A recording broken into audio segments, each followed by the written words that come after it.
जय हिंद दोस्तों, स्वागत है आपका मिसलेनियस वाला पढ़ाई में।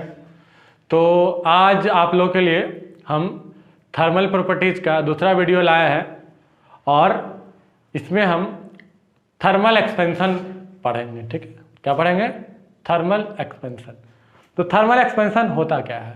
ठीक है, आप जानते हैं जो सबस्टांसेस होता है वो आपका क्या है? सॉलिड है, लिक्विड है, गैसेस है। ठीक है, तो कहता है कि ज़्यादातर जो सबस्टांसेस होता है सिर्फ वाटर को छोड़ के, जो भी आप लेते हैं, आयरन ले लीजिए, कॉपर ले लीजिए, अदर गैसेस ले लीजिए, सब जो है एक्सपैंड करता है। एक्सपैंड मतलब क्या होता है? फैलना। Expand on heating. एक बढ़िया सा एग्जांपल है, जैसे कि जो आपका जो बिजली का तार है, तार जाता है, वो देखिएगा कि अगर बहुत पुराना तार हो गया है तो वो थोड़ा सा वो नीचे लटक जाता है, मतलब नीचे की तरफ हल्का आ जाता है। मतलब क्या होता है? वो एक्सपैंड कर जाता है। एक्चुअली में कहा जाता है एक्सपैंड कर जाता है। तो कहता है कि ज़्यादातर सबस्टांसेस जो होता है ना, जब उसका टेम्परेचर बढ़ेगा ना तो वो क्या करेगा? एक्सपैंड करेगा। क्या करेगा? एक्सपैंड करेगा। लिक्विड के केस में भी ऐसा होगा, लेकिन वाटर में नहीं होता है। वाटर में ऐसा नहीं होता है। ठीक है, तो वाटर की बात करेंगे, पहले हम बाकी सब चीज़ें का बात करें। ठीक है, जैसे कि मैं बताता हूँ कि कपड़ा आप अगर मीटर में खरीद रहे हैं, कोई भी कपड़ा, जो कपड़ा मीटर स्केल आता है, ठीक है, उससे मेजर करके अगर वो कपड़ा आप खरीद रहे हैं, तो मान लेते हैं कि अगर वो जो मीटर स्केल है उसको 25 डिग्री या फिर 30 डिग्री सेल्सियस पे उसको बनाया गया होगा, और उसका आप अगर ठंड में मान लेते हैं कि टेम्परेचर है 5 डिग्री सेल्सियस, और वहाँ पे उससे मेजर किया जा रहा है, तो आपको क्या होगा ना कि थोड़ा सा कम कपड़ा मिलेगा। क्या होगा कि एक्चुअली में वो बनाया गया था 30 डिग्री सेल्सियस पे और उसको मेजर किया था 5 पे, तो काफ़ी 25 डिग्री सेल्सियस का अंतर है, तो वो थोड़ा सा कॉन्ट्रैक्ट हो जाता है। क्या हो जाता है? कॉन्ट्रैक्ट हो जाता है। तो हल्का आपको क्या होगा? कम मिलेगा। मान लेते हैं अगर 50 मीटर 100 मीटर खरीद रहे हैं तो वहीं पे मैं इस बात को लिखा हूँ कि जो ज़्यादातर सबस्टांसेस होता है, most of substances expand when their temperature is raised and contract when cooled. मतलब जब हम उसको टेम्परेचर बढ़ाएंगे तो क्या होगा? एक्सपैंड करेगा, और जब हम टेम्परेचर घटाएंगे, आई मीन ठंडा करेंगे, तो कॉन्टैक्ट करेगा। क्या होगा? एक्सेप्शन मैंने लिखा है, वाटर के बारे में एक्सेप्शन है। एक्सेप्शन क्या है सो समझिए। Water contracts when its temperature is increased from 0 to 4 degree Celsius. क्या कहता है कि जो वाटर होता है वो आपका क्या होगा? कॉन्ट्रैक्ट करेगा जब उसका टेम्परेचर 0 से 4 डिग्री तक बढ़ाइएगा। दस water has its minimum volume, water has its minimum volume and hence maximum density.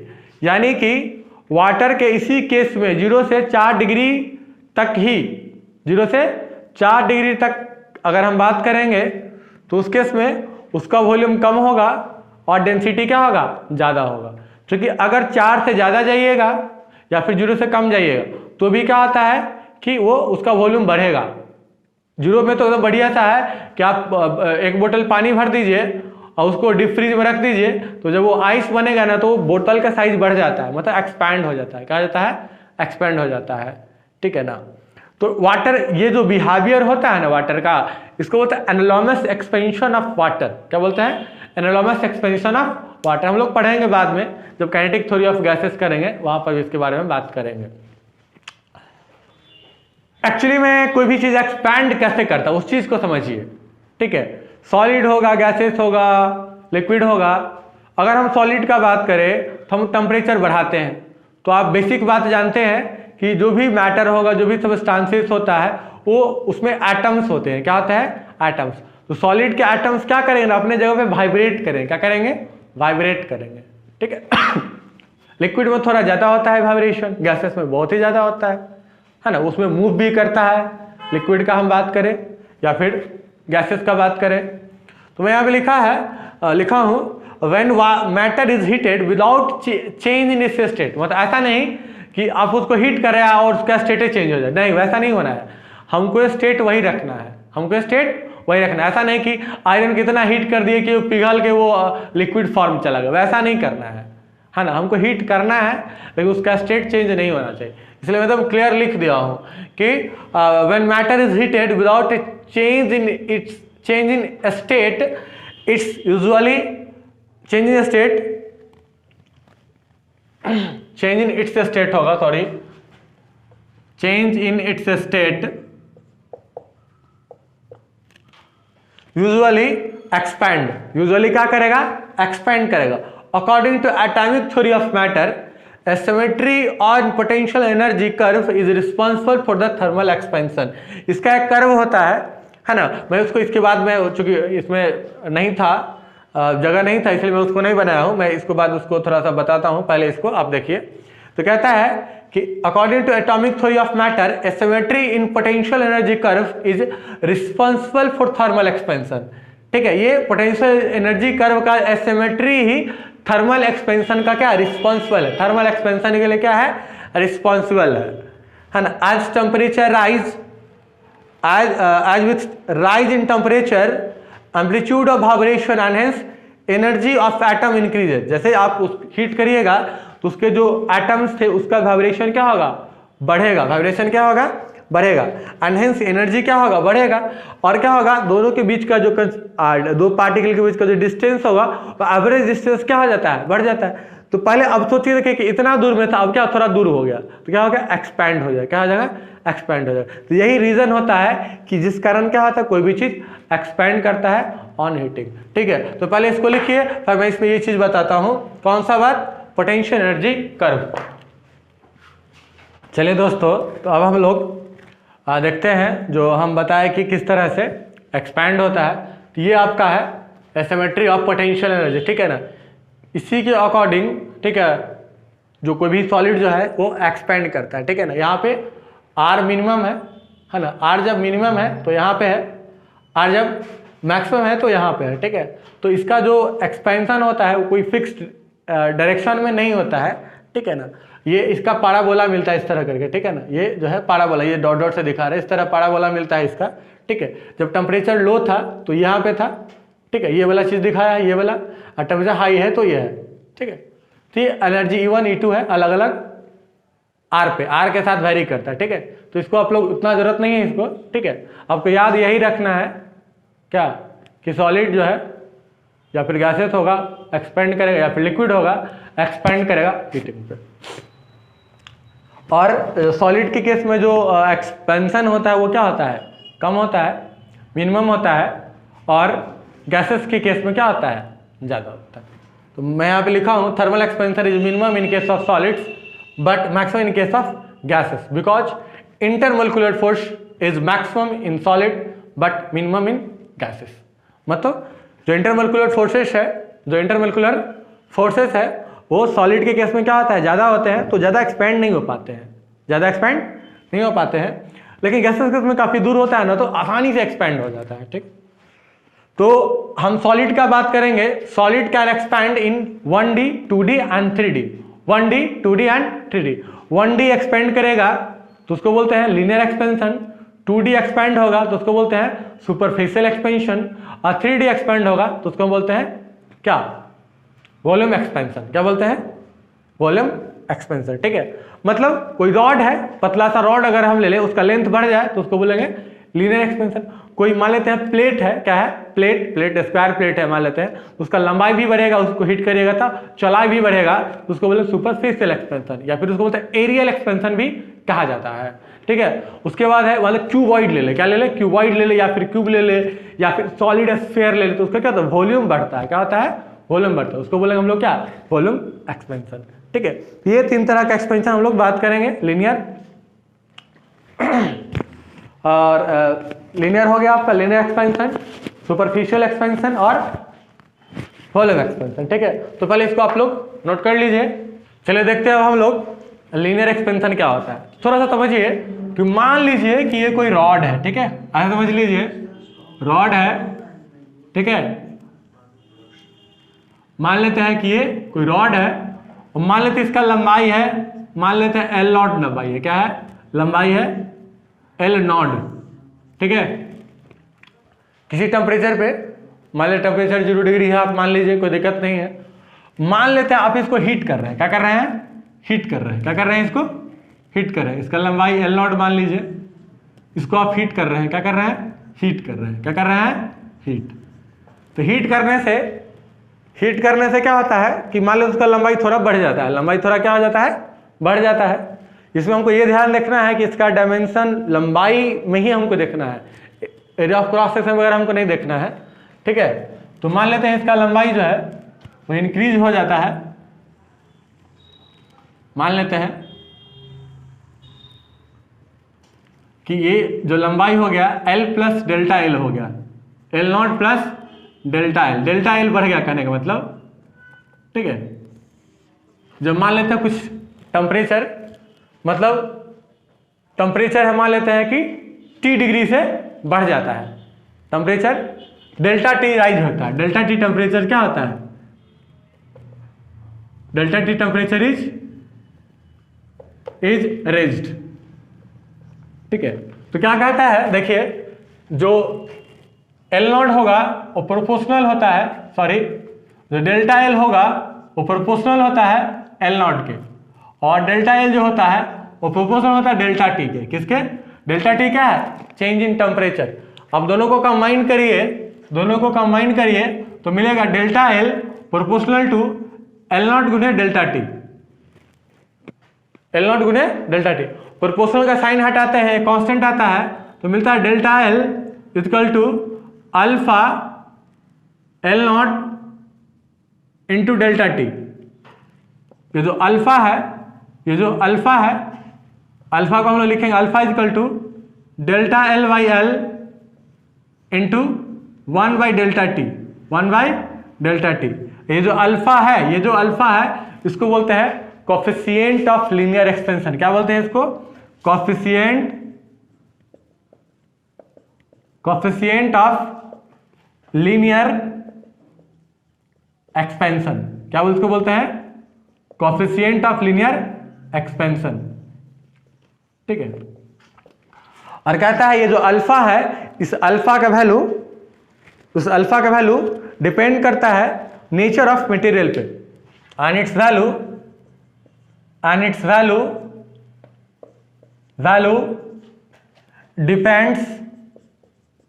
Depends on the nature of material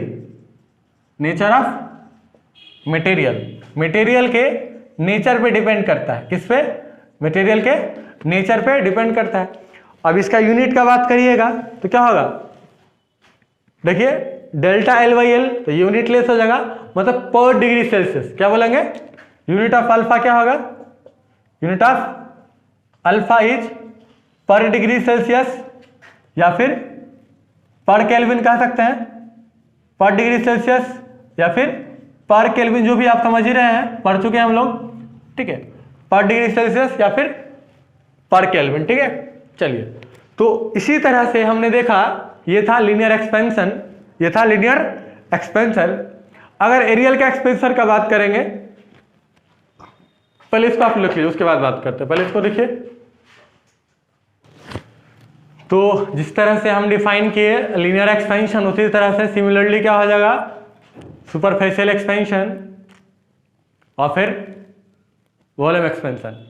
तो हम लोग देखते हैं कोफिशिएंट ऑफ, उसमें हम लोग बोलेंगे दूसरा हो जाएगा सुपरफिशियल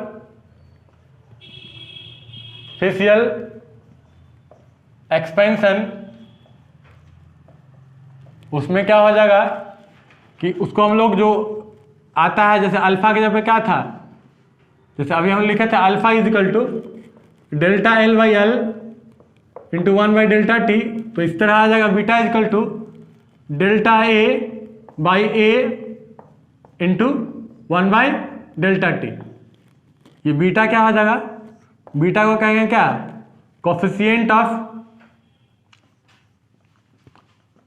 कोफिशिएंट ऑफ क्या, सुपरफिशियल एक्सपेंशन, सुपरफिशियल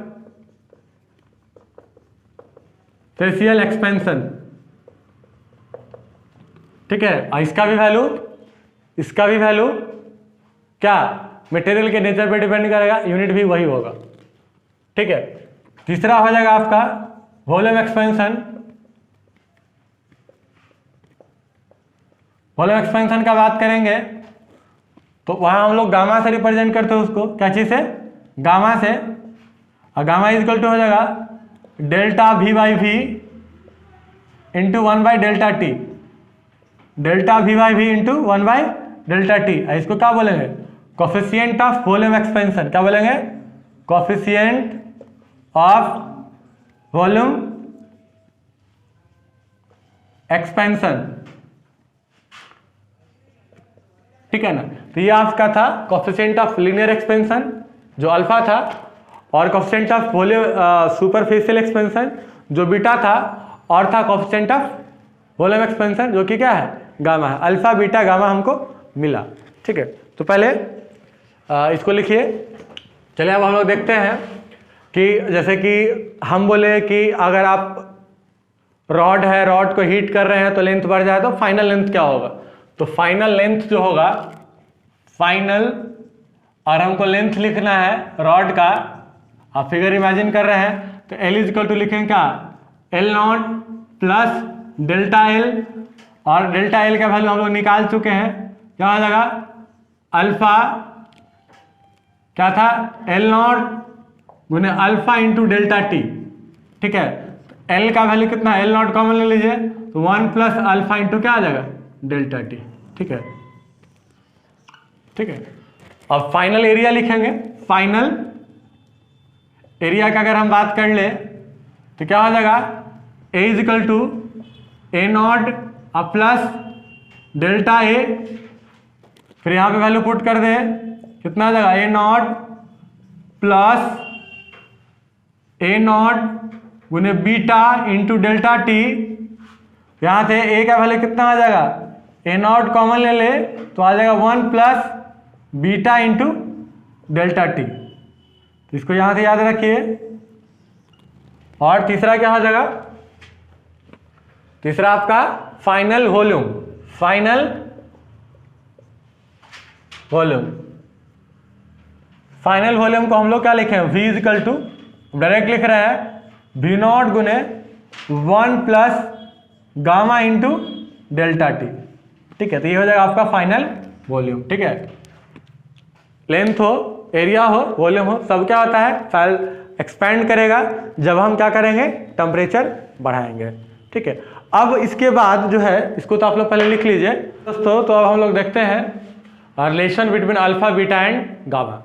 तो मान लेते हैं कोई स्क्वायर प्लेट है, मान लेते हैं यही कोई स्क्वायर प्लेट है, ठीक है ना। मान लेते हैं एक स्क्वायर प्लेट है, और मान लीजिए इसका लंबाई क्या है, L है, लंबाई क्या है, आई मीन इसका साइड L है, साइड क्या है, L है।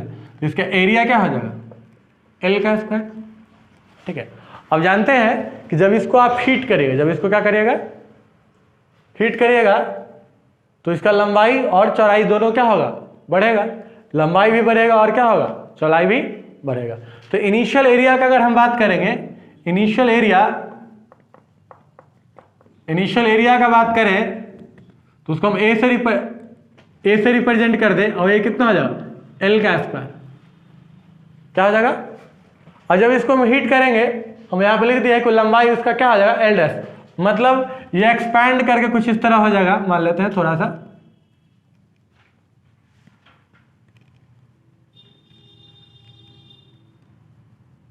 मान लेते हैं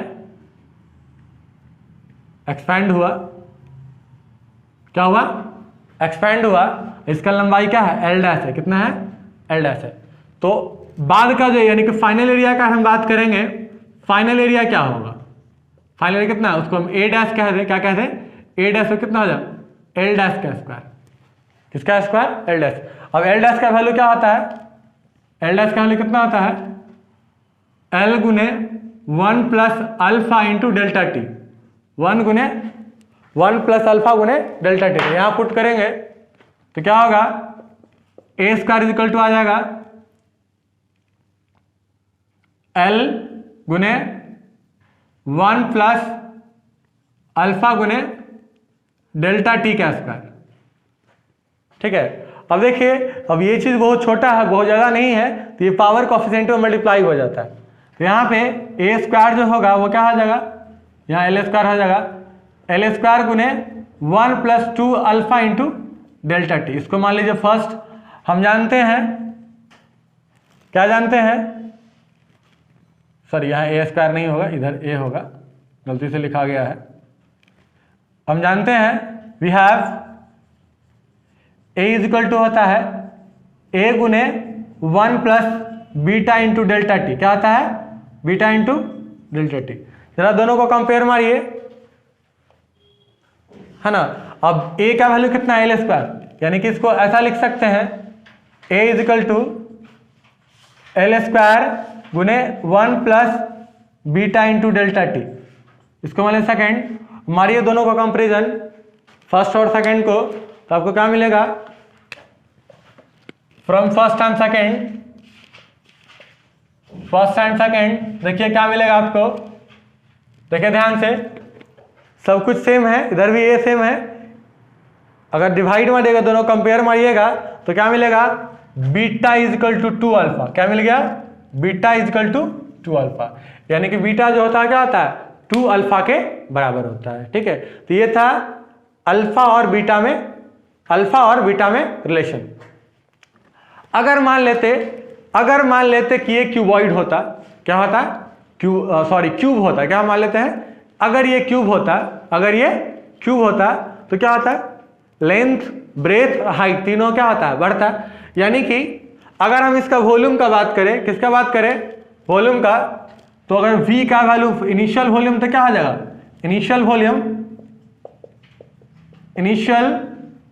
वॉल्यूम जो होगा वो क्या होगा, V, और V इक्वल टू कितना है, L का पावर 3, कितना आ जाएगा, L का पावर 3। और फाइनल वॉल्यूम का अगर हम बात करें, तो क्या होगा, V डैश मान ले, और V डैश का वैल्यू कितना हो जाएगा, L डैश का पावर 3, यानी कि V डैश का वैल्यू कितना हो जाएगा, L इंटू 1 प्लस अल्फा गुने डेल्टा टी, और उसका पावर 3, ठीक है। यानी कि यहां पे हम V डैश का वैल्यू लिखेंगे L का पावर 3 गुने 1 plus 3 alpha into delta T. इसको मान लेते हैं थर्ड, क्या मान लेते हैं, थर्ड। अब क्या करिए, थर्ड को फर्स्ट को, और ये हम जानते हैं ये जो है L इजकल टू, हाँ इसको आप मान लीजिए 4, क्या मान लीजिए 4। थर्ड और 4 को कंपेयर करिए, तो क्या मिलेगा, यहां पे मैं लिख रहा हूं, यहां पे फ्रॉम थर्ड एंड 4 क्या मिलेगा आपको, देखिए ध्यान से, एक मिनट रुक जाइए, इसको मत, ये 4 मत मानिए, ठीक है। देखिए अब हम जानते हैं V is equal to we have V is equal to, जो V डैश का अगर हम बात करें तो V गुने 1 plus gamma into delta T, इसको मान लीजिए 4। अब दोनों को कंपेयर करिए, फ्रॉम